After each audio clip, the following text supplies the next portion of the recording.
This podcast is a member of the Voices of Wrestling Podcasting Network. Visit voicesofwrestling.com to hear the rest of our great podcasts, as well as show reviews, columns, opinions, and updates across the world of wrestling.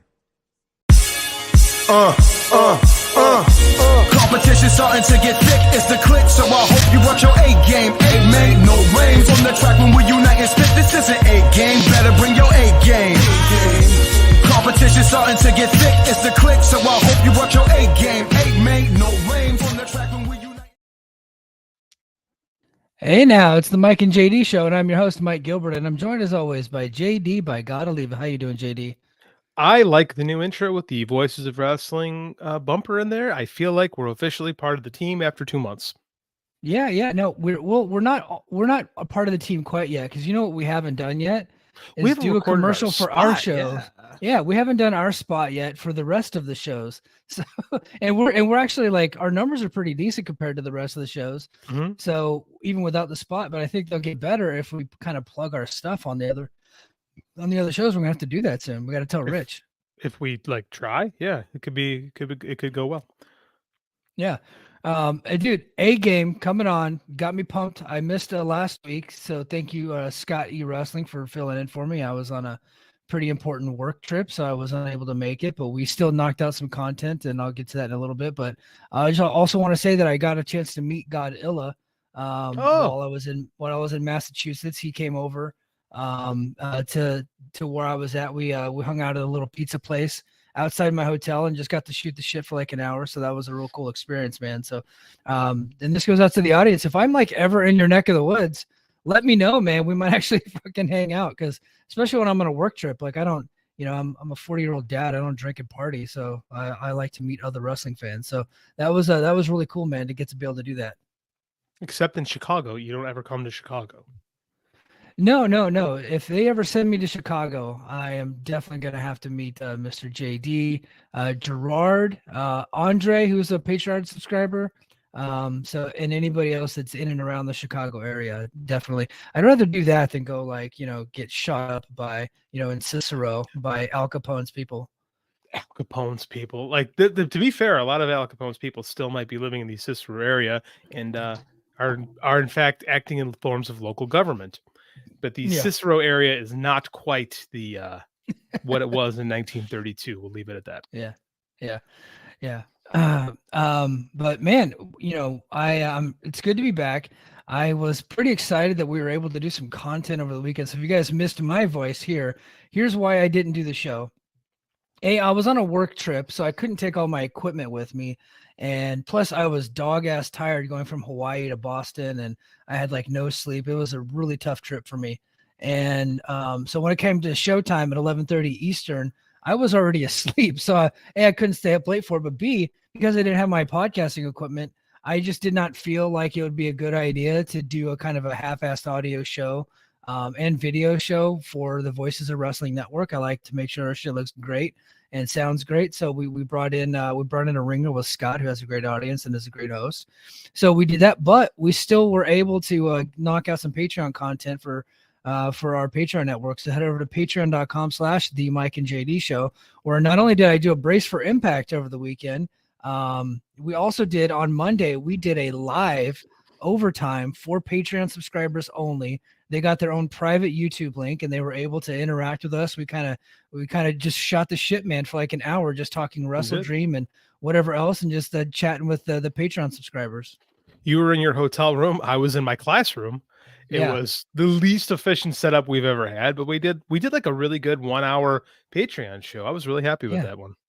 Yeah, I was really happy with that one too, man. And I was just really excited to talk to the fellas that were in the Patreon, DJ Convoy and Brad and Jonathan Messenger and all the cats out there. Lucha Doncic, I think, popped in the chat for a little bit too. So that was really cool, man.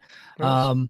But JD, so we talked about Wrestle Dream on Monday on Overtime, and just how much we like the show, and then specifically we really got into the Edge debut, Adam Copeland, Edge.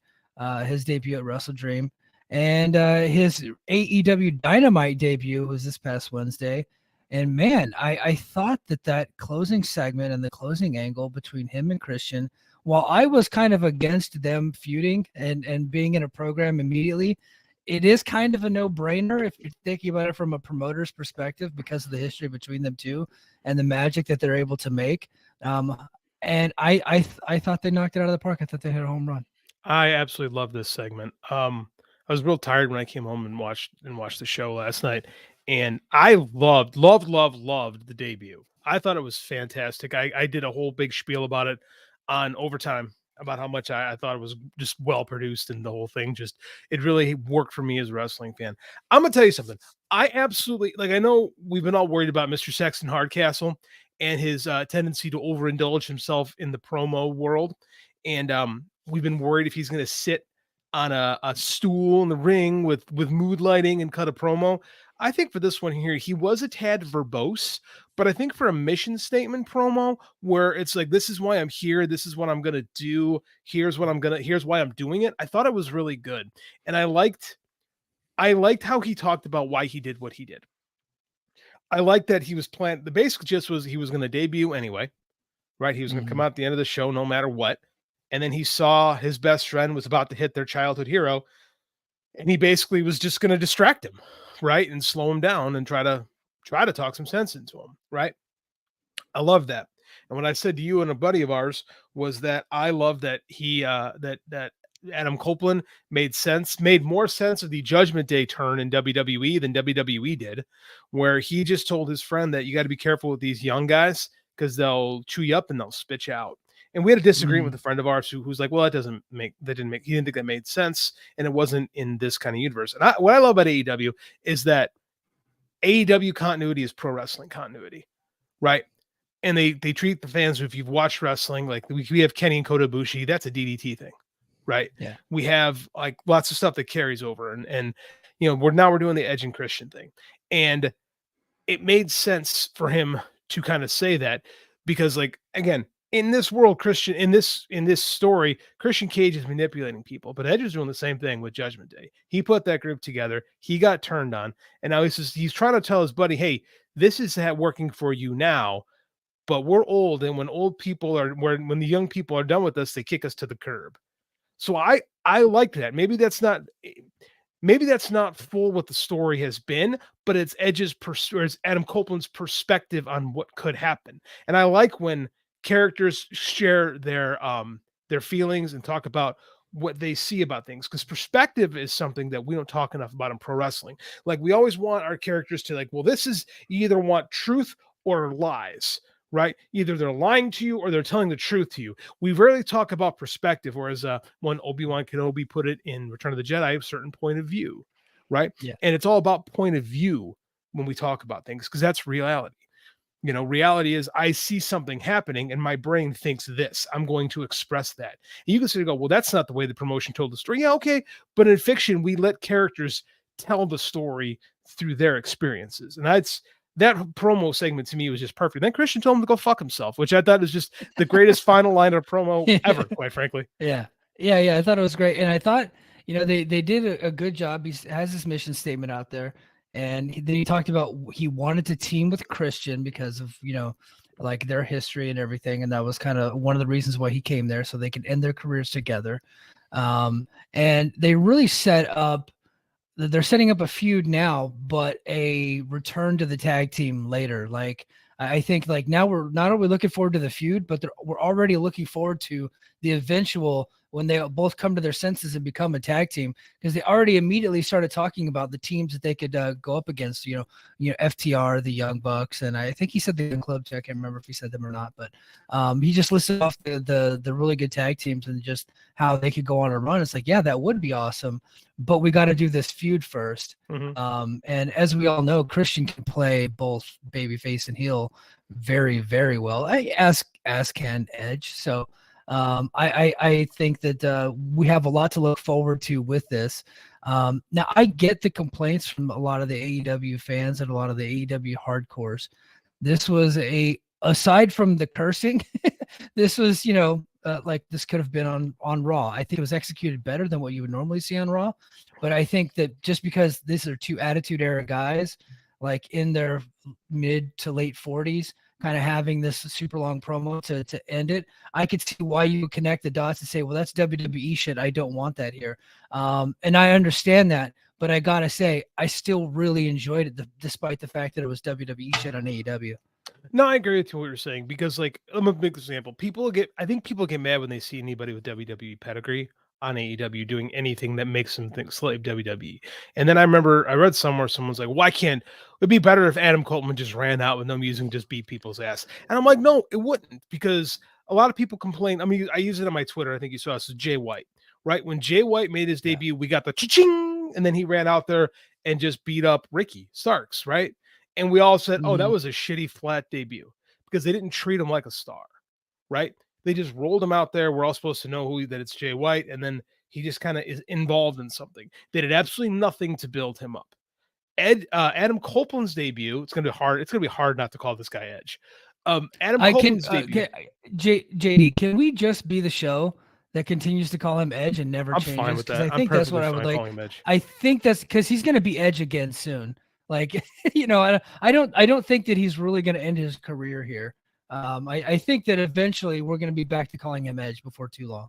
He says he's going to be there for the 12th anniversary of Dynamite. And I don't think professional, especially Adam Copeland, is a liar, sir. He would never lie on the microphone. Anyway, what I liked about Edge's, I'll call him Edge, Edge's debut was that they treated him like a fucking star. We did get when I went in this on overtime, but we got the big entrance. They made him feel like a big deal, and you got the right reaction, and you set the tone from jump that this guy is a major star. It's taken months to rehab Jay White from a bad debut. So tell me, which is it going to be? I mean, like, just because WWE does stuff doesn't mean it's all bad. Like, we can take the good things they do and leave the bad things they do, right? Right. Yeah. Not that, and that's the nuanced part of being a wrestling fan that I think people are having trouble coming to grips with, because if it was ever in WWE, that doesn't mean that it was always bad. Now, one thing that we're also having trouble coming to grips with, a lot of people like wrestling fans, because they're so tribalistic. And you know what I mean? So like when he was in WWE, he sucked. And so now just because like his latest run wasn't very good, that means that now you can't now accept him and say that he was good. Because if you do, you're being just an AEW homer. It's like, well, no, you know what I mean? Like there's some players that go from one team to another and they just perform better in this team because they're in a different position. Right. Totally. So just because the guy was in WWE and you didn't really care for his latest run, if he comes to AEW, that doesn't mean that he's automatically bad. You got to give him a chance to be good. So far, I've seen him in 2 appearances and I've liked both of them. If he comes out and he stinks to join up, I'm going to say that, right? But I'm not just being a homer because he's doing pretty good on AEW right now. Well, I think this is like a lot of this doom and gloom is coming from Dave, right? Every time something comes over, Dave is like writing. I feel like Dave is warming up the AEW death knell every time he talks about it. Well, they're gonna make big plays for all their stars. And part of me is like, okay, then they're going to have all the stars. And then those people are going to be unhappy because there's not enough TV time for all of them too. Like this is, and then you have a chance to elevate people that are still here, because not everybody is going to want to go over there. Like, I get so tired of like, well, it's WCW all over again. Dude, okay. If AEW is WCW, and let's start it from when Crockett buys the TBS spot in 1985, right? Right now we're in 1989. That's it. We're 4 years in. WCW had another 12 years, and their company was run like shit for the entirety of its existence.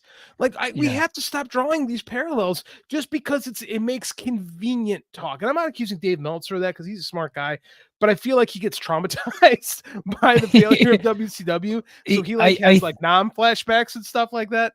Right. Well, because he saw it coming years in advance before WCW even saw it coming.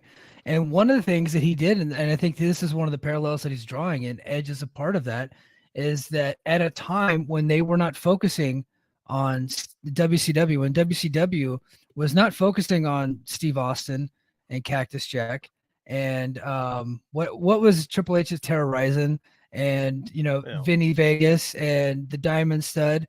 Right, they were spending big money on Hulk Hogan, Randy Savage, Hacksaw Jim Duggan, Honky Tonk Man, Kurt Hennig, Rick Rude. Like they were bringing They brought over like Crush and just called him Brian Adams, and he did nothing for the, you know what I mean? So like that's the parallels, right? And then now we're starting to see like, hey, more of these like guys in their 40s in WWE, a lot of their contracts are coming up due, and WWE is not offering them the money that they want. There's a rumor out there about Sheamus. I don't know. Like, his contract's coming up. Is WWE going to be able to keep Sheamus, and is Tony Khan going to be able to not sign him? Right? Because how much value does a Sheamus bring to your team? But you know, the aura or the thought of bringing a guy that was once a big name in WWE, bringing him to your company, like, is, you know, that's what they're kind of looking at. And that's what WCW did in the mid 90s. I think Tony Khan is doing a better job of it, and he's been far more effective at it. And the guys that he's brought over to his company, with a couple of exceptions, right, actually really want to be there and make that company better.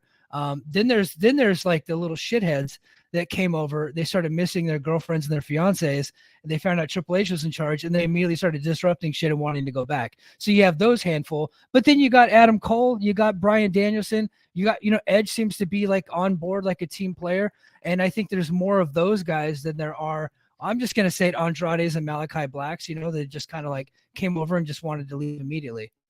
So yeah, that's true. Those guys are bad examples of like people you want to sign. So let's look at this. Like, the historical comparison is bad because WCW, when they had all those guys, didn't really know what to do with them. But it wasn't like they weren't pushing guys. Who are the top guys? Like, before Hogan comes over, their top guys are Sting and Vader, right? Those are WCW guys. And Sid. Flair, yeah.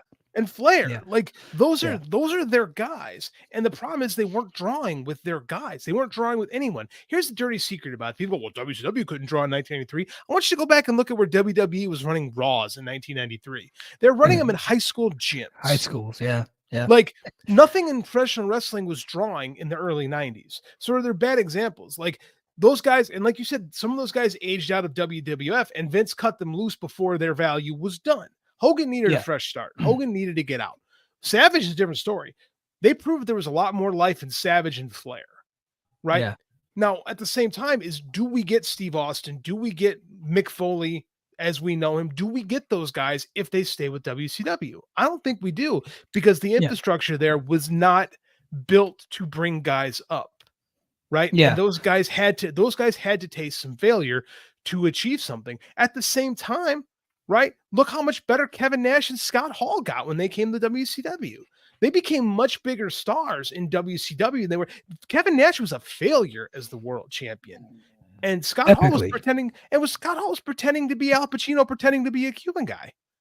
Yeah, but Razor Ramon was great, and he was really a over as Razor Ramon. He was an upper level mid carder. He was like Intercontinental title in the 1994. Could main event B shows, but he was like, oh, nobody fucking drew in that company. But that's the thing, right? He wasn't even put in a position to draw. In WCW, they become draws as the outside. Of course, yeah. No, they absolutely were bigger when they went back to WCW. When they left WWF and went back to WCW, absolutely. But I don't want to disparage Razor Ramon. I fucking used the Razor's Edge of my brother for years. You know what I mean? Marvelous Me, man. What show is this? Like, we love TNA. Yeah. Come on. That's what we do. Like, we love Scott Hall. I'm just saying, those guys, everyone talks about Austin and everyone talks about Foley, how they didn't find success in WCW. Hall and Nash found much bigger success in WCW than they had in WWE. Right. Well, but they got that partially because they came over as WWE guys, right? Using their WWE characters back in WCW. Now, I understand the Diamond Stud started off, but he became more famous when he's in WWF, and then he became even more famous because of the way that they treated him, the way that they pushed him in the NWO that set the fucking world on fire. Mike, it almost sounds like you're telling me that that moving between companies is better for talent and better for and better for the industry. Like, yeah, but I think you absolutely need that. But I think what you're ignoring is the parallel that Dave's trying to make. AEW is signing these overpriced WWE guys, right? I'm just trying to explain his side. While WWE seems to be focused on the younger stars that AEW have, Jade Cargill, and now there's going to be some other stars that are coming towards the end of the year. And now, of course, they wanted the Young Bucks, Kenny Omega. They couldn't get them, right? They brought over Cody at, whatever, but now I think The what young he's guy starting Cody, to see, 38-year-old Cody Rhodes. that's why I said whatever, but I said now they're going to start going after the more up and coming talents that AEW has. Well, AEW is going to be transfixed on guys like Edge and Sheamus and maybe Drew McIntyre, those types. So there's the gap. Okay, that's the assumption that who is the world champion in AEW, despite how the show's been playing out. Who's AEW's world champion? It's MJF. Their worst drawing world champion, MJF.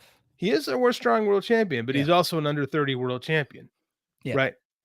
Like you might draw on there when he's 35. We'll see. You might. Like Ray Phoenix is their international champion, that's actually become a title that means something in that company. Christian Cage has got the TNT title, something interesting, which is that's fairly new. That's been like 2 weeks. But you mentioned Ray Phoenix. Why is Ray Phoenix the champion right now? Because John Moxley got knocked unconscious. Yeah. So he's not supposed to be the champion. That was an accident. He's not supposed to be the champion. John Moxley was supposed to be the champion. John Moxley. I'm not saying that Tony's not pushing his guys. He is. He's pushing it. Holy shit! Hold on. I forgot all about the comment section. We haven't had any. Hey, Scotty, welcome in, buddy. That's what I'm saying. Respect Christian Cage. Now, here's the deal, though: is the idea of WCW is that you come in and you push the old guys, and you ignore the mid carders who go to WWF and don't get pushed, right? Because that's pretty much what happened, right? Of the Radicals, none of those guys got pushed for 5 years, right? It took 5 years for those guys to become main eventers. So it wasn't like I know we like to rewrite history and say those guys jumped to WCW or jumped from WCW and they became an instant force. They jumped to WWF and got jobbed out their first night in the company and were forced to eat a lot of shit. They were forced to eat a lot of shit. So, I mean, this is the idea. The idea that everyone from AEW, they're going to take all of AEW's main event guys and bring them over. Well, what the fuck's going to happen in WWE when you get all these other guys that are already main eventers? Right? Yeah. That creates, I know that's what Dave is worried about. I get that, but that's not a recipe for success on the WWE side either. They're just going to sign all Tony's younger guys. Well, then what are they going to have with their younger guys too? Right? Now you got a bunch of guys who can't get pushed over there. Like that side gets ignored in this whole thing. And I just think that's a bit ridiculous. Yeah. Yeah. And, WCW signing the, Hogan's and all those guys in 1994, and then kind of not focusing on Steve Austin and Cactus Jack. That was a mistake. Really, it was a mistake by WCW, but it really, really fucking worked for Steve Austin and Cactus Jack. You know what I mean? Like that was awesome. And then Triple H ended up coming over, I think, at the end of '94, but he was not really a guy that was there for very long. No, he was a tag team. He was Jean-Pierre Lafitte. Jean-Pierre Lafitte. Jean-Pierre Lafitte was PCO. Jean-Paul Levesque was Paul Levesque. Okay. I got mixed up. I have impact. I have impact on my brain. But look at this. Okay, we talk about how WCW sent all these shit guys in 94. What happened in 95? Who did WCW bring in 1995? Dean Malenko, Eddie Guerrero, Chris Benoit. Yeah. Like this is when WCW started, because WCW was the one who found all these great guys. A lot of them were from ECW, don't get me wrong, but a lot of them also came from Japan and Mexico, where dudes were paying their way. Chris Jericho, those guys all came in through WCW. So the problem was they didn't push them. Not in 95, they didn't push them in 97 and 98 when they should have. That was the mistake. But they did push a guy like Diamond Dallas Page and Bill Goldberg, guys who they built up. So it wasn't like they weren't pushing anybody other than those old WWE guys. They just weren't pushing the internet favorites, most of whom remained mid-carders until the mid-2000s. Yeah, speaking like the Radicals, that's so funny, because you were saying they didn't get pushed until 5 years in. By they, you mean Chris Benoit and Eddie Guerrero. The other guys never got pushed. Sanders never got pushed at all. Dean Malenko was retired like a year in. Yeah, I think Benoit got pushed pretty early on as kind of an intercontinental champion level and was doing that stuff. And then he became world champion in like 04. But even then, like that was more like a consolation prize world championship. But Eddie Guerrero got fired and then had to go work indies for a while, and then got brought back, and then eventually got pushed after he, swolled himself up to about 245 pounds. It took Eddie eating some shit and taking a lot of steroids to get pushed. And then that's the thing is Chris Benoit, it's a lateral move as far as the card goes from WCW. Now, granted, the guy was probably a lot happier, right? He was miserable in WCW. That's fine. But the narrative is that the Radicals jumped and became like superstars overnight. It was literal lateral moves for all those guys for years, including Chris Jericho. He debuts up against The Rock that first night, and then he's pushed way down. Yeah, they pushed him way down the card, and he was just kind of yo-yoing. Mm-hmm. His entire WWE career, that it was like that. Like, it didn't get into like he had that little world title reign in like 01, 02. Yeah, but then he didn't really get another good reign until 08, and that was the really good run where he was like the methodical, crazy world champion, and he was feuding with Shawn Michaels, one of my favorite feuds. I love that. Oh, it was a great feud. It's one of the best things. It's like probably the best thing they did in that era. But he retired. He retired in 05 and came back. So that entire run, the entire original Y2J run, he is the guy that unifies the world title, which is a cool little side note. What was that? 02? 01? Yeah. Yeah. But was he ever treated? But like, he wasn't treated like the world champion when he was there. No. He was just a dude hanging on to it. So Jean-Pierre Lebec can have a guy to beat when he gets back. Right? Yeah. They didn't really treat Jericho great. So it's like this myth that that all these WCW mid-carders went and found success and became phenomenal in WWE is myth. It's a myth. It's really heresy. It was Kevin Nash. Probably when like 93 he comes over, right? And you got Steve Austin, and you got Cactus Jack. And then those guys, became like mega, big time stars over there. But other than that, it was, more lateral moves than anything from most of those guys. Now Jericho did end up becoming a really big time main eventer, like I said, in 2008. And then he became like kind of because when you're around for so long and you're that upper mid card, occasional main eventer, they treat you kind of like a legend in that company. And then he carried that over to New Japan and then to AEW, and kind of still carries that over. He's very much not a main eventer in AEW anymore, but he still kind of is treated as such. You know what I mean? He's achieved that. Like they call him, he's like a legitimate legend. Like people know who Chris Jericho is. So like he's still a draw. He still gets attention. So I mean, like, and he's been absolutely worth every dime AEW paid for him. So I mean, if you have the right signees, and quite frankly, AEW got an influx of cash because they're not having to pay a certain contract. So well, yeah, cool. I mean, but I don't think Edge came over cheap, by the way. No, I think it's trade. Yeah. And I think it might be a little bit of they balance each other out, I'm sure. We got some comments, man. We got some comments. Yeah. Let's see. They were holding back the future. John Muse. From John Muse. Yeah. He would know. He would know. He would know. And then from name cannot be blank, similar to the narrative that Stone Cold became a major star immediately. I don't know that anybody ever said immediately, because his story about WWE says that immediately. They talk about King of the Ring. He came in 95, but they tell the story pretty well of him coming in 95 as the ringmaster and saying that it sucked, and then he overcame that, and that's a big part of his story. I don't know that anybody ever says immediately. No, I don't think you can Google. I don't think if you could put in your Google machine that WWE said Stone Cold immediately became a star once they were signed. They've never said that. No, Blank's not talking about that. Blank specifically mentions the King of the Ring. The narrative in WWE is he cut the Austin 316 promo. Oh shit! And then was off to the races. Yeah. Right? What happened is he won the King of the Ring, and then in the next pay-per-view, SummerSlam, his ass is on the pre-show. That's how hot against Yokozuna. Against Yokozuna. So they clearly had eyes. Oh, we know this is the guy. We're going to build him. Full of shit, man. Yeah. No, you know what really? So King of the Ring was helpful, right? 96 King of the Ring, that was helpful. What really springboarded Stone Cold Steve Austin was Bret Hart when he came back saying, I want to work with that fucking guy, because they had been working together over previously, and he handpicked him as the opponent. That's what made Stone Cold.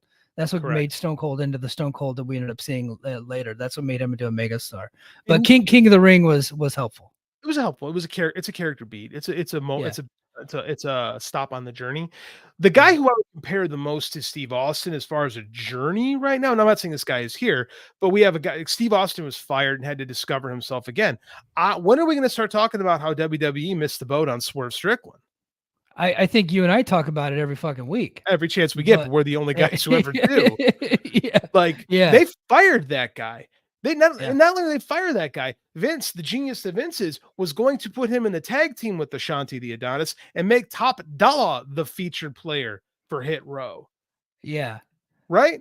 And then Swerve didn't want to go back. He's happy. And they've been building that guy slowly into a dude that, much like a Steve Austin, has taken time to reinvent himself. And we're still in the middle of that reinvention, right? But it's starting to come together. That match last week with Hangman was something. And now this week on Super Tuesday, Title Tuesday, whatever the hell they're calling it. Tittle Tuesday. Titty Tuesday. Titty Tuesday. Yeah, he's very likely to have the match of his life against Bryan Danielson. Most people do. Let's get into that a little bit. Swerve should win that, right? But isn't that for what title? Is that for a TNT title shot? TNT title shot. So are they going to do Swerve and Christian? I don't understand. Okay. I was thinking about this, and John Muse is in the chat, so I'm wrong here. I'm sure he'll point it out to me. Because I love when he does that. I don't know what they're going to do with this. The fact that it's before the TNT title is intriguing. So let's be real. Does Copeland and Christian need the TNT belt to be a thing? No, absolutely not. No. So could Copeland cost Christian the TNT belt and put it on Swerve? Because Bryan Danielson doesn't really need it. Am I just reading into too much that Swerve's a heel and so is Christian, and they're my two favorite heels on the show, and I just don't want to see them wrestle? It makes no sense to me. Doesn't make sense to me either. But I mean, at the same time, I don't want him to lose to Danielson, right? Because he's on the come up. But again, Danielson beats everybody, and Swerve loses the big matches. Swerve over Hangman's his first big win, right? I feel like I don't want to stunt Swerve's growth, but I don't think Bryan Danielson needs the TNT belt either. It's very interesting. I don't know where they're going with it. Yeah, I don't know where they're going with it, and I think that Swerve would make a fine TNT champion, especially if they're not ready to pull the trigger on him as world champion. Right, because I'm pretty sure they've already handpicked their next world champion. They already have that plan set in stone. I don't think it's going to be Jay White. I don't think it'll be Jay White, but they probably very likely already have that person picked out. And I don't think it's going to be Swerve, but I think by sometime next year that they should pick him. I think that because again, I don't think you need to thrust the guy to the world title right away, because oftentimes that backfires, right? Look at Roman's first 5 world title reigns. I think easing a guy into the role is probably a good move. And I think we just started really getting Swerve moving up. I don't think he should jump right to world champion. I don't think Jay White should either, though. I would love to see Jay White as a champion. I don't know if he's ready yet. And here's the real problem is that MJF's title reign has taken such a shit. It's so unimportant right now. The title is so unimportant to what he's doing that I don't know what's going on. I love the show, but we're more agnostic on it than most of our network, but I find myself remarkably uninterested in what's going on with Adam Cole and MJF. The Adam Cole thing with Roderick Strong completely jumped the shark for me this week whenever they first aired it, and the audio was bad. So you know what? We're going to air all 3 minutes of this fucking thing again with the audio correct. I was like, what are we doing? And then did you listen to Dave's show this morning where he said that TBS fucked up the when it was recorded? So the vast majority of DVRs across the country didn't record Dynamite. Yeah. So I'm sure the DVR numbers were down, and that's why the numbers. Well, I actually learned this too. Did you know that it's something like 30% of those overnights are from DVRs? Oh, for probably people watching it on delay. Because some people do like to watch the West Coast feed. So so that fucked up their numbers big time this week. Yeah, they were way down, but I think you could probably throw that out because there was a lot of issues going on over at TBS. I made the joke that Jimmy Jacobs brought Access TV with him because, dude, Access TV had these issues several times while we were doing our podcast where they would the audio would just be off one week and then the DVR just didn't record it like they did, or the TV guide never had it listed for a couple weeks.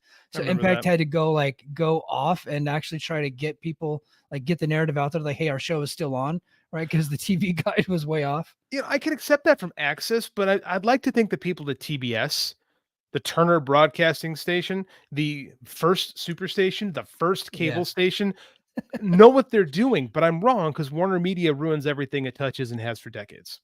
Yes, yes, absolutely. Hey, I got a note here. Yes. So with our thing, we should actually take a look at our notes, JD. I We did have put some notes. topics on. I know I put some topics on there. So Dave mentioned earlier this week that more stars, their contracts are coming due by the end of the year. I can't remember if it was on Wrestling Observer Radio or if it was in the newsletter, but he did state that more stars contracts keep coming up due at the end of the year. Let's fantasy book this thing. Who are we thinking stars that could come up at the end of the year and then actually would want out and go to WWE? Well, it's not Kevin Owens or Sami Zayn. They resigned recently. I By the way, no those two guys are I'm talking AEW AEW. stars I think I going meant WWE to guys. WWE. Yeah. By the way, those two Yeah. guys are going to be thrilled if the rumor we heard today is real. Thrilled. Oh, wait, did I miss something? Because I am not hearing. You told me this one because I'm not in the spot anymore. Somebody moving to Oh, the other side who doesn't yeah. like the tag team champions, who don't like Oh, him yes. either. Yeah, more on. I More think on we're that going to talk later. about that on overtime, probably. More on Yeah, that we'll in do that. overtime. Yeah. More on that in overtime. So who's coming up? I imagine maybe Starks. Starks, I think Starks is a Cody guy. I could see him absolutely heading over to WWE. He's a little on the small side for them, but that I can stuff see him isn't not as get, important as it used to be. I can see him not getting pushed there. Yeah. He's a great promo and he's a pretty good match guy, but I like Ricky Starks a lot, but I think he's vastly overrated by people. Yeah. So the thing with WWE, it seems like they're going over the top and pushing AEW folks, It does. like the way they did with Cody Rhodes, because they're How's trying to that? send a signal to AEW's How, talents. how's that going to work with your current talent 6 months to a year down the line, with the guys who stayed loyal to you, with the guys who came up in your system who are ready for a push? I'm sure that's going to go over well in the locker room. Seems like it's working just fine right now with Cody. Who's and over? Cody Rhodes is different. Cody Rhodes is a different story. And Cody they're Rhodes ain't Ricky welcoming. Starks. I know, yeah, Ricky. Yeah, if Ricky Starks gets pushed over, Otis, we might have a fucking issue. I don't know, but Dude, I'm not talking Otis. Jade Cargill. It seems like that's going to work out pretty well. Jade's a different story because she's just like custom made for them. Her signing with AEW in the first place was a weird move, but at the same time, let's be honest, she's a very mediocre worker, right? How well was she fit in the Performance Center? Probably not. I don't know. She probably is middle of the pack, right? She's in her early 30s. Like she becomes a star through AEW and is able to leverage that into a better WWE deal than she probably would have gotten if she decided. Definitely than she would have gotten if she decided in the first place. Because if she'd have been in WWE to jump, she'd just be coming out of NXT right now, or still in NXT. Yeah. Yeah. But if we're talking about all kinds of major, okay, so who could they be? Who are these big time AEW guys? Starks. Starks. Name that comes to mind, Daniel Garcia, maybe. Maybe that's not a major WWE guy. I mean, no, it's not a major guy, but he's a guy, but not a major guy. But he's been in some stories and some big matches there. If Ricky Starks is a Cody Rhodes guy, Garcia is a Jericho guy. So if we assume that people just follow their mentors and that line of thinking, like they re-signed Moxley, they re-signed the Elite guys. I imagine Swerve has at least another year on his contract. Mm-hmm. Right. Andrade is probably coming up eventually, right? Andrade, but he had some injury time on his deal, but I don't think he's re-signed. Maybe he's one of those guys. I don't know if you're WWE, do you even take Andrade back to make Charlotte happy? That guy's not happy. Still anywhere. Together? I have no idea. I have no idea. I assume so. Yeah. They're married or something. I assume they were still together. That guy's not happy anywhere he goes. Like he was miserable in WWE. He was miserable in CMLL. He was miserable in AEW. Like at some point you have to look around and say, maybe it's me. He was telling New Japan to fuck off, saying he was going to go to Noah too. That's true. That did happen. I forgot about that. Yeah. Malachi Black. Like he don't want him. I think maybe he made, or did he have a big, I don't know, I forget. This is an interesting name. Dobby the Brain Heenan, Patreon subscriber, says, what about Wardlow? I think Wardlow is like, if you were to pick the perfect person from AEW to go to WWE, Jade Cargill and Wardlow are the top two names that come to mind that would probably work over there.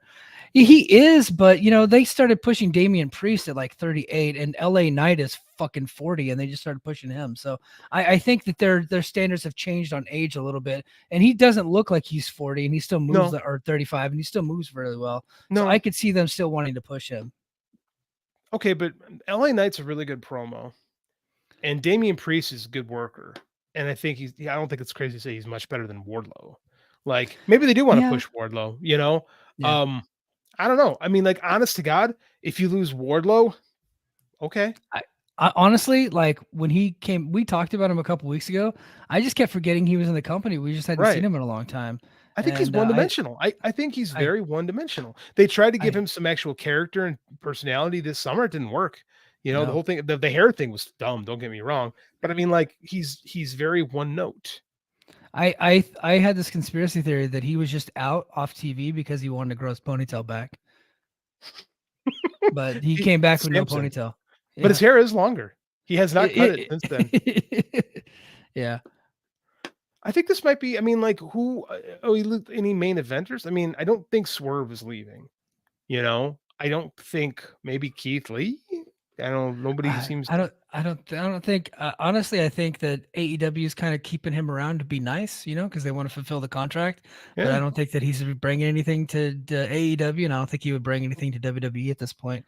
I know there was talk of Hook, Yeah. Oh yeah, that name was being thrown around a while back. Yeah. I forgot about that. Maybe Hook fits in better in NXT. Yeah. He's a person that suffers from being in the big time too soon.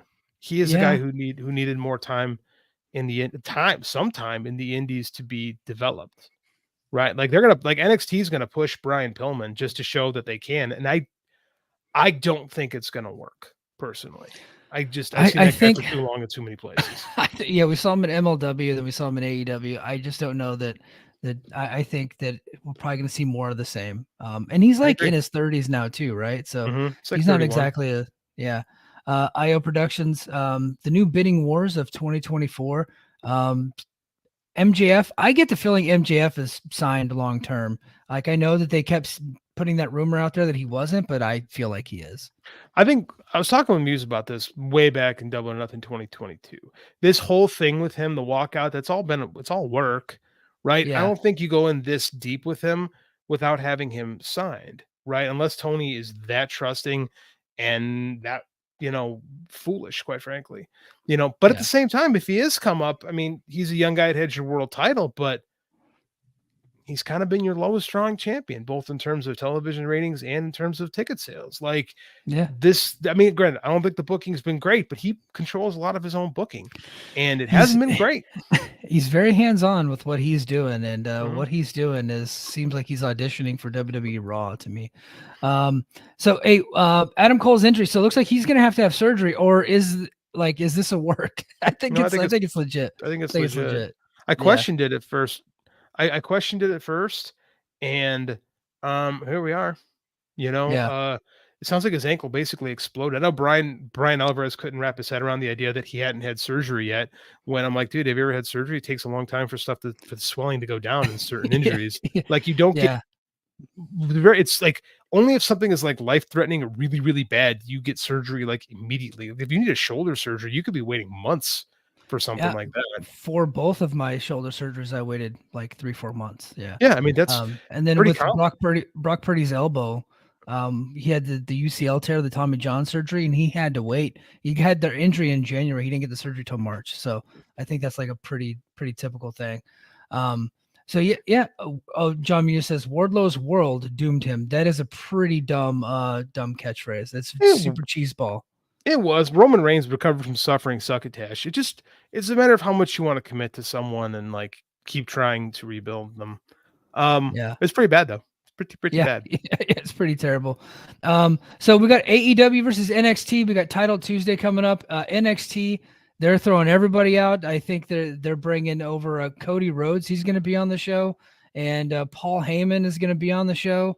And John Cena is going to be on the show. And is Becky on that one? I think Becky's there. Yeah, too. Becky's on that one. Becky's been like a regular in NXT. Yeah. Her match with Tiffany Stratton was pretty good this weekend. I will say this. AEW is cold. Yeah. And NXT they've actually for the first time they really like tried to beat AEW.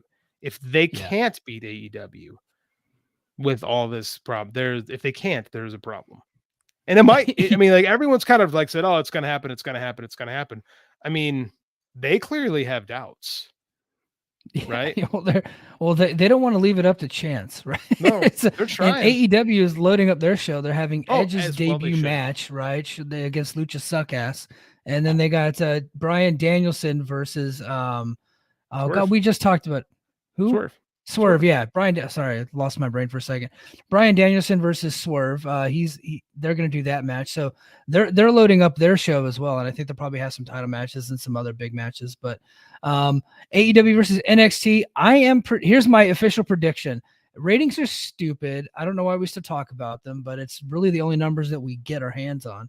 And then they're given out by independent third parties. So it's not like if it was just the company, then they'd have 10 million viewers a week if you just get the number straight from the company. But you're getting it from an independent third party, so it's the only thing that we got.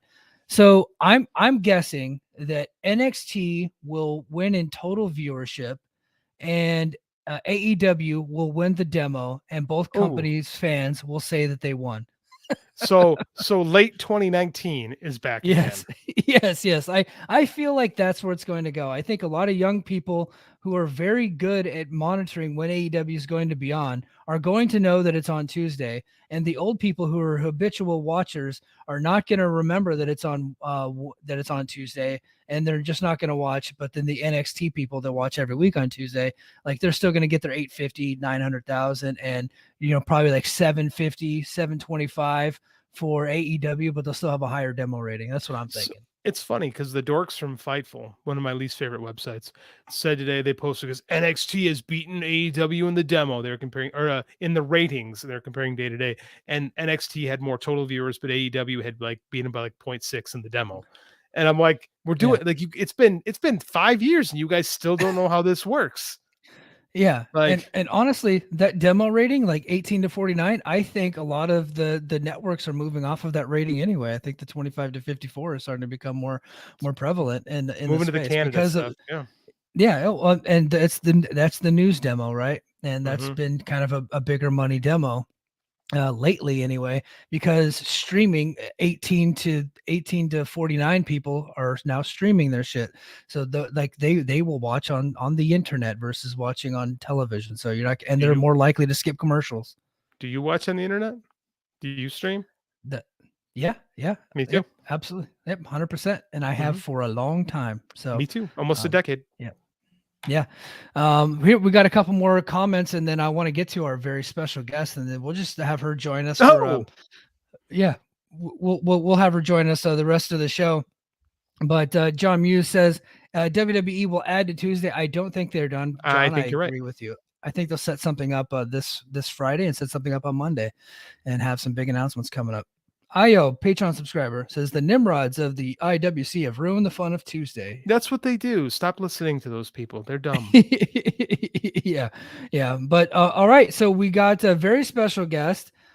She is from Fight Game Media. She's the co-host with Mel Gray of the Detroit Lions, the Powerbombshells podcast. One of our favorite podcasts. These are our sisters in arms. She hold on, JD. Sam, do you got your stopwatch ready? This is a female on the show. Hold on, I want to make sure. Let me get your stopwatch ready so you can record how long we're having a female on the show. I don't want us to get in trouble with you. Because I'll do it. I know you will. You better do it. You know what's funny? Before I came on here, Kojima liked where I timed their match from Wrestle Dream. Because there were women in it, so I timed it, and I just saw it come across the phone. Satoshi Kojima liked your tweet, and it was that tweet. Yeah, not the one of him tonight on ROH, but the one where I timed his match. Yeah, that's awesome. I wonder if you had any idea what the hell that meant. That's probably what. Yeah, he's probably I don't know why does it say hashtag women's wrestling? There's my name. Yeah. I'll click like. He had a really this was because Kojima's an older guy now, and he's kind of getting into that cute old man phase, even though he can still knock the shit out of you. Where he said he was very happy to team with the ladies that he teamed up with in his match, but he was too shy to ask them for a picture. And I thought that was pretty cool. It was cute, and then he put the little droplet emojis, and I was like, I don't know if he means it in the way that most people would interpret that. I was like, he's an old guy. He probably doesn't know what that means. He's a 50-year-old Japanese man. I mean, the fact that he's doing any of this stuff is astounding, quite frankly. Right. Yes. Yeah. He's great. But Sam, we're excited to have you. Before we get started, why don't you go ahead and plug the Power Bombshells? Tell us where we can find it and what you guys talked about this past week. So you can find the Power Bombshells on the Fight Game Media YouTube channel. We are live every Sunday at 1 p.m. Eastern Time.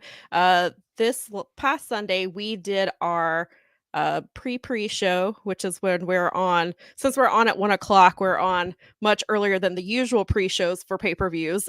So we just stick to our 1 o'clock slot and made it our pre-show. So we talked about that, and then of course we talked about Jade Cargill officially signing with WWE and how they are treating her like the #1 draft pick, and it's a whole bunch of pomp and circumstance, mostly a middle finger to Tony, I think is what I mean. Good for Jade. She reaps all the benefits of it, but I am concerned of how she's going to be treated in 6 months to a year, because we've seen the way they treated Mercedes and Trinity and other women, and even they pretended like they cared about the women to get Ronda Rousey, and then she came, and then they're like, we don't care anymore. So.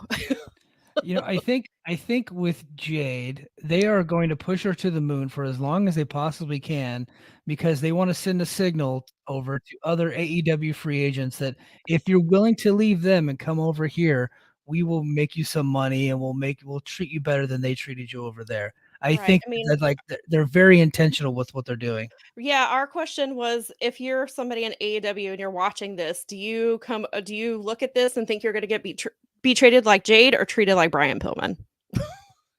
Brian Pillman's getting treated. He is now. He is, but he'd been there in the Performance Center for a month. There was no big thing about him until like last week. They finally sent out the press release through USA Network, and they've done the little vignettes. He was there for weeks, and nobody knew, and nobody cared. Sam, I don't want to be the one to tell you this, but he's fucking lucky to be there. Oh no, I'm right there with you.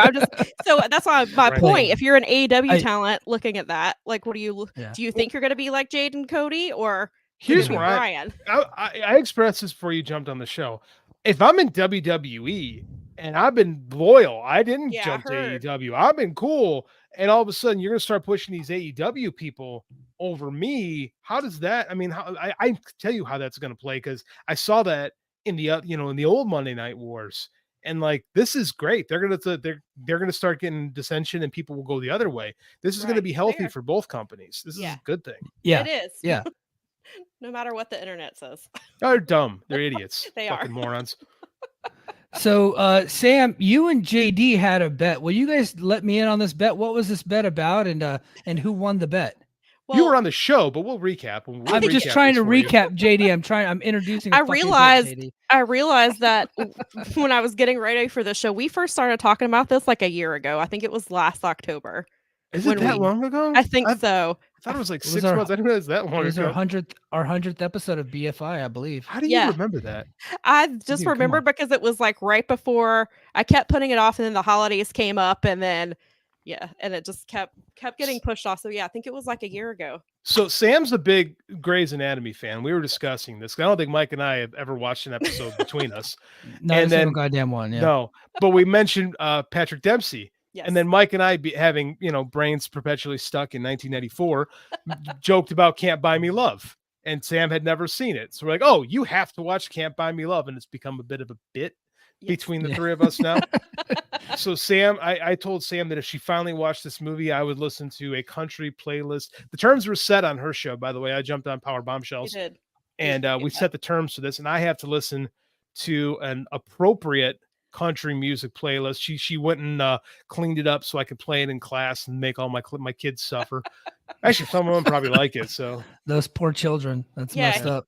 We were trying to. I had some songs on there, and I was like, wait, if he plays this for his class, I was like, this song is a little inappropriate, and I was like, this one is also not appropriate. So I'm like having to take songs off, and then there are other songs, and I was like, I definitely can't put that on there. So, and I made sure that there was at least one Dixie Chick song for Mike Gilbert.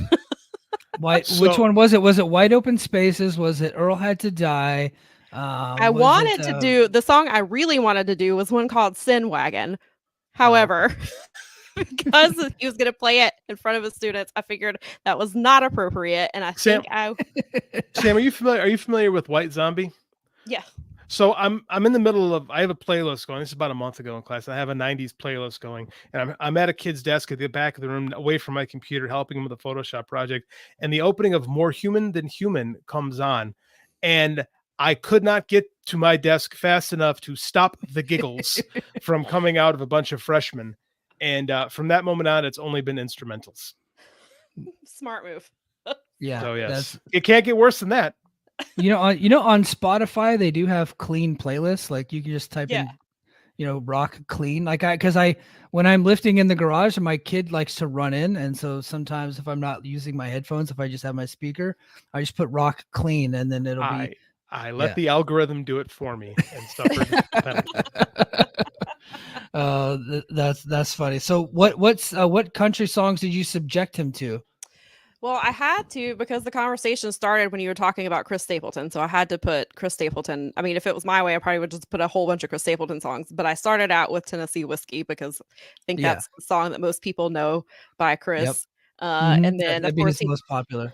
Yeah, it is. And then he did it's a cover. It was a song. Came out. I forget who sang the original in the 60s or 70s.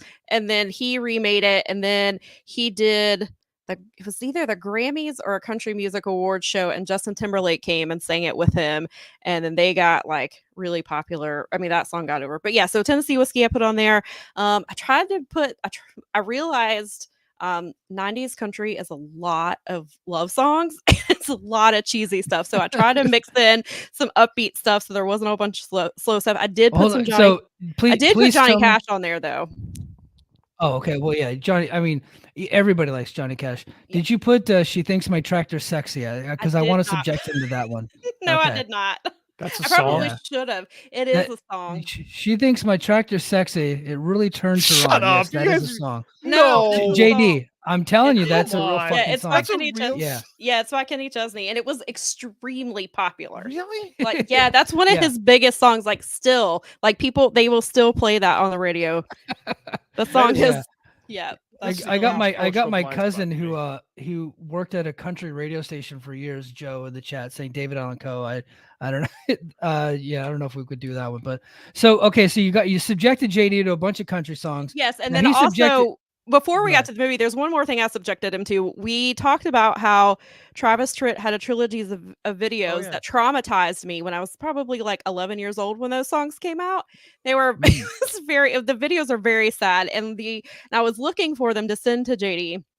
And the first one apparently is not on YouTube, is all live versions. The second one is, but somebody made a trilogy and put all 3 videos in one 15-minute clip. So I just sent that to JD. It was okay. You can do that, but God forbid you post any New Japan highlights. Yeah. I mean, I guess I could have just shared with it. I have a country classic rock playlist on Spotify. I could have just shared it. But no, that's not fun. So I think Sam had to twist the knife herself. Yeah. Okay. So what did you think of Can't Buy Me Love? This is one of my all-time favorite movies. Yeah, because we've already lost half the audience, but talking about goddamn country music. So I really liked it. I knew going into it that it was going to be very cheesy, very 80s, obvious tropes and jokes that you can't get away with telling today. Inappropriate terms for certain groups of people. You can't use those terms anymore. And so, but it was still it was dated, but in the sense that it's still it wasn't too. I mean, some of it was outdated, but I enjoyed it. I thought it was a cute movie. It was very obvious, obviously what was going to happen and the plot point and stuff like that. But it was fun. I enjoyed it. Nikki watched it with me, and I think she enjoyed it too. Yeah, I mean, I think we were both, because there are certain things that we just laughed at, and because we were talking about the clothes and the old mall stuff, and then when they use one of the terms that you don't use anymore, we were both we both kind of cringed a little, that just because it sounds so out of place now. Yeah.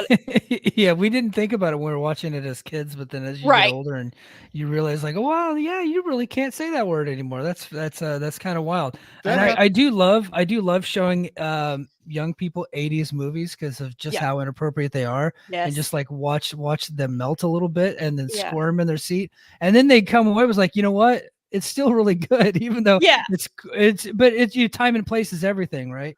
Dude, Right, exactly. And it just reminds me of like when I was growing up, my cousin and I used to watch Dirty Dancing all the time. And then it wasn't until we were older that we realized like what was happening in the movie because there's like a really big taboo topic. And we were just like, completely went over our head as children. All we cared about was like we used to my cousin and I used to dress like baby. Like we would wear the denim shorts and the white tennis shoes and stuff. And like I used to have a Johnny Castle poster on my wall. I had a Dirty Dancing poster on my wall. I had a Dirty Dancing t-shirt.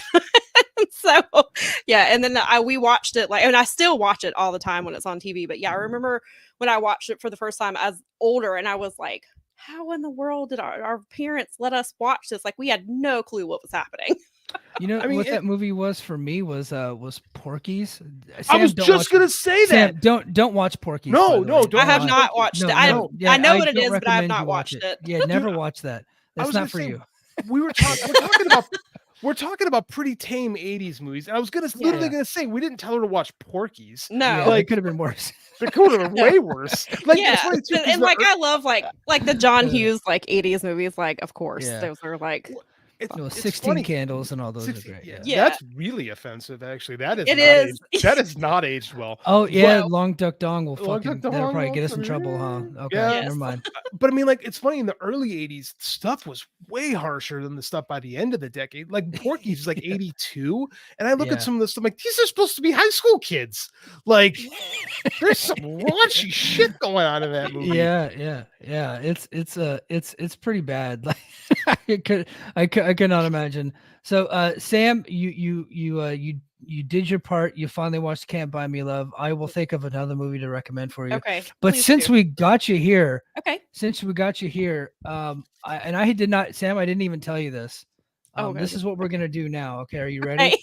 We are going to have you a part of our Bad Tweets segment. Are you down? Yes, I am. We gotta get a graphic for this so we can cut. We need a graphic. We need an intro. We need we need to do all that stuff. So let me get my share screen. So thank you everybody that has been using the hashtag bad tweets and have been tagging me and JD in your bad tweet suggestions. I've been bookmarking these bad boys. So we are going to go up to our first bad tweet, tagged to me or sent to me by Ryan Frederick of the Wrestling Observer newsletter. Wrestling Observer newsletter, and of course Fight Game Media. This one comes from Melton Dyer at Beach. I'm not going to. Said, didn't you notice that Adam and Christian's segment was similar to the Bloodline segment when Jimmy hugged Roman in the same way? Everything AEW does is copy and paste from WWE with a few differences, but Adam's idea was copy and paste. I hate it here. This is a man who has never seen I have a friend who had never seen The Godfather. Mm-hmm. And then he watched The Godfather like as an adult and said, it's kind of derivative. And I'm like, no, actually everything is derived from it. Like this movie set the tone for everything that you've seen since, and everyone has ripped it off. This is literally this tweet. It's a fucking hug. I can't do the segment. People, dude, like there's a tag team in AEW where their entire fucking gimmick is built around hugging each other, the best friends. Right. Like, the Bloodline did not invent the goddamn hug, everybody. Come on. And they've been doing the hug since like 2015 on the Indies. In fact, Edge and Christian did the hug in the Royal Rumble just a couple of years ago together. They sure did. That's what it played off of. Yes. Long-term storytelling. Long-term storytelling. The segment's off to a great start. Let's keep this going. Bad tweets. This comes from at Jobber Nation TV. Oh, this guy. Oh God, that account is blocked. I do not follow it. neither do I, but somebody said this to me. Said, if I'm WWE, I would seriously consider removing Edge from the Hall of Fame ASAP. Hashtag AEW Wrestle Dream. That's John Cena face is perfect, because that is literally the face I had when I read that, going, is this fucker this stupid? Yeah, I'm like, is this just an engagement tweet, or do they like legitimately believe this? I think it's hard to tell. It's definitely an engagement tweet because he's a paid blue check. And you can get money back. You can get money back now that you're a paid blue check. In fact, I strongly considered being a paid blue check again. And then I realized they raised the price to $11. So no, I'm not going to be a paid blue check. But I did consider it because I was like, maybe our links will get out there better. But no, I'm not willing to do that. I want to, for the record, Jimmy Snuka murdered someone, was convicted, was found guilty in the court of law.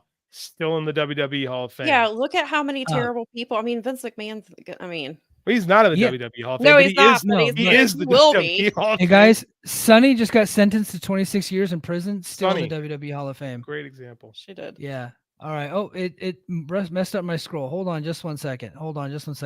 Okay. This one, this one's from Gifted Money. He sends it over. I said, oh God, this guy. Yeah, Drainmaker, seriously, who in the past decade has bombed harder than Edge in terms of drawing power? This is embarrassing. So this is a tweet from 2021, right? And then fast forward, life comes at you fast. Yeah. Rated R superstar, Adam Copeland, baby. What a sensational debut. He fucking loves Adam Copeland. I thought that's very much the Mike Gilbert hates Richard Sherman because he plays for the Seahawks, but loves him because he's on the 49ers. That's very much what that is. Yeah, somebody else did that. Some other account did that with Jade. He was talking about how she needed to learn. Oh, I think it was that Gareth account because I have them blocked, but somebody screenshot it. And I think he was talking about how a few years ago, it was like, Jade's terrible, can't wrestle, blah, blah, blah. And then it's like, welcome to the team. What team? You're not part of the team. Get the hell out of here. Yeah. Here comes another one from a perennial piece of shit. Zero news. Looks like Edge is either staying with WWE or retiring. Cry about it, you AEW marks. He really fucking nailed that one, didn't he? Yeah. Zero. Idiot. Zero. That's why they're blocked. Well, plenty of reasons, but that's one of them. And here's one from the reason why this all got started. The inspiration. We were thinking about calling this. We were going to call this the Gearys. Yes. This is at the Raj Giri. So football it is, but a lot of those matches could be pretty damn great. But from a marquee standpoint, it's one of the weaker cards they've ever had. What the hell? Just say you don't watch AEW and go. This is Raj Giri is proof that one need not be smart to be a millionaire. Like this dude sold, I think Indian Dating Online or something like that was his website, sold it for millions. He's a wealthy guy, but boy, is he a dipshit. Yes, he is very much a dipshit. Hey, do you guys want to watch Tony Khan, Shawn Michaels, and Triple H have a conversation? Sam, have you seen this yet? So that's how we're going to do this, Sean. That's the kind of game we're going to play. My friend has found it and has sent some of them to the group text, and yeah, they're interesting. All right, so this is a conversation between Tony Khan, Triple H, and Shawn Michaels. This is regarding, I believe, Title Tuesday. Here we go. We're going to do this, Sean. That's the kind of game we're going to play. I literally just got Edge, and you're out there calling the whole fucking Avengers on me. Business is business, my guy. I don't even know why you're having a Dynamite on Tuesday. If you're trying to fight us, we're going to fight back. Now, I know this bum ass ain't talking. You shut the fuck up, Hunter, with your Raw shows, putting us to sleep, barely featuring any fucking women wrestling in the ring. Remember that one time when Undertaker said that Shawn Michaels was better than you in the ring? Well, he can do this booking shit better than you ever will as well. Hey, get off my mans like that. First of all, your women's champion can't even take a German suplex. Why are you talking? that was pretty good. That was from at Julian Weeks. He posted that. So so that was a good tweet segment. And here's our last good tweet. So that there's a national alert. This comes from bodyslam.net. Yeah, national alert. So everybody got the text on their phone. JD, you want to tell your story of when you got your text on your phone? I was proctoring the PSAT test, and we got emails saying, do not have your phone on. There's going to be an alarm at 1:20 p.m. So I turned my phone off, and then I heard some dipshits not with it off in the hallway. It went crazy. So I waited 10 minutes, and I turned my phone back on, where it promptly got the notification, scared the shit out of the kids taking the test. I quickly turned my phone off, or so I thought. Oh, no. And I got another alarm 2 minutes later and freaked all the kids out. So then one more time, I turned my phone off, set it aside, and then the guy who runs the PSAT sent an email 15 minutes later saying that the alarm has come and gone. Thank you, everybody, for keeping your phones off. I went, oh, we're good now. So I turned my phone back on, where it promptly threw another alert out. One more time, I scared the shit out of the kids. And one of my wrestlers in the class, he looked at me and goes, JD, man. And I just had to go, I'm sorry. So I was on a plane in Seattle, getting ready to come back here to Hawaii, and we're all loaded on, and we're waiting to start taxiing, and all of a sudden, everybody's fucking phones go off at the same time, and I'm not fucking with this. I thought some shit was going down because I had no idea that this stuff was going to happen. I start unbuckling, And then I look at because I'm like, I'm getting the fuck off of this plane. And then I look at my phone. It's like, oh, this is just a test of the emergency broadcast system. I was like, why you got to make it so goddamn scary?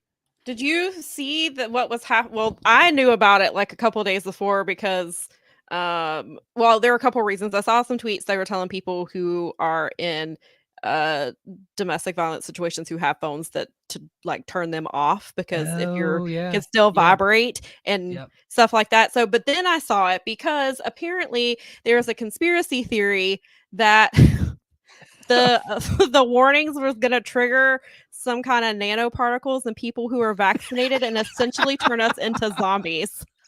You know what? I think that might have happened because after I got off of that. Did you read the tweets?